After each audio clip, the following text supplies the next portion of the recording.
We saw just how much fresher those front three looks. And do you think there is a certain start of the end of the likes of Firmino, Salah and Mane now? We've seen Salah dropping off, Firmino dropping off. We've seen Mane dropping off, Firmino dropping off. Salah's probably the only one kind of holding up from the original front three. Is this the beginning of the end of those three?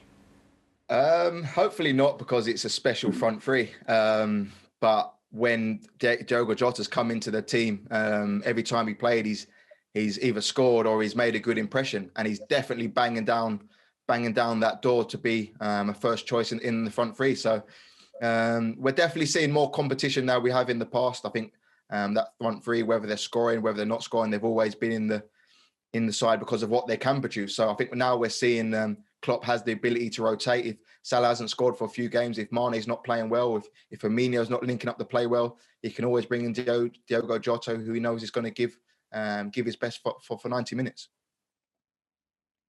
Is there a need to inject even more of a refresher then? Because Danny Murphy came out to say that Liverpool should break the bank to get Erling Haaland, the man that everyone wants at the minute, Dom. Well, listen, Liverpool are always looking for the best players, always looking for quality players. I know his dad from the Leeds days, so Alfie. So yeah, I think he's obviously got loads of potential. He's playing really well at Dortmund. He's a real talent. I think he's definitely going to be, other clubs are going to be looking. It's just the amount of money we're going to have to pay. But it depends if Liverpool were to lose one of the best three players, one of the three players we talked about, he would be a brilliant replacement. So yeah, sometimes that's what happens. And there's also as well with Liverpool's side of it. They're talking about other players going abroad as well. So, and will these players want to play abroad? Will they want to go to Barcelona? Will they want to go to Real Madrid? Because we're talking about players who could play at any level, the highest level. If we're talking about them front three.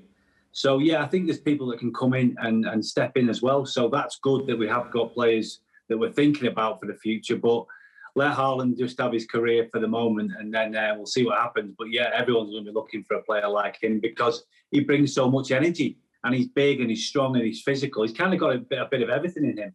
A bit better than his dad, I think. Is that going to go down well with his dad, though? I'm only joking.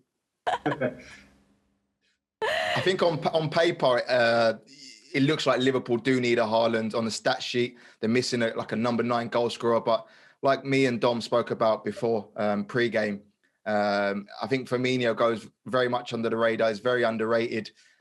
People tend not to see his work rate at both offensively and defensively, and how he brings other players into play. I think partly why Salah and Mane get the goals they do is because of the work of Firmino. So whereas on paper, Haaland does look like the obvious solution, it's obviously once you get them on the pitch, it's difficult because they need that cohesion as well. So amongst the four that is available now, in Jota and Firmino and Mane and Salah, who would you drop? Go on, Dom.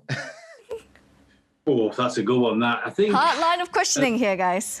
No, it is, especially when you know them a little bit as well. I generally think probably Jota would be the one at the moment, probably because the other three, what they've done, that's probably the three they'll go with. But on form, Jota's probably the one who's playing the best. But, Salah's goals, yeah, so being honest, I'm going to go back there, actually. I'm going to say probably Mane, which I hate saying because he's such a great player. On form and goals that are getting scored at the minute, I'd probably say that. Even though I love Mane, I can't believe I just said that. But yeah, it's a tough one. Yeah, I think at the moment, Klopp will go with his tried and tested in the big Champions League games. He'll go with his big front three. But if there comes a situation where, like I said before, one of them's not scoring goals, one of them's out of form, one of them's not working their hardest for the team, he's not going to hesitate to put Diogo Jota in. So, yeah, at the moment, stick with a 3, but it could change at any given time.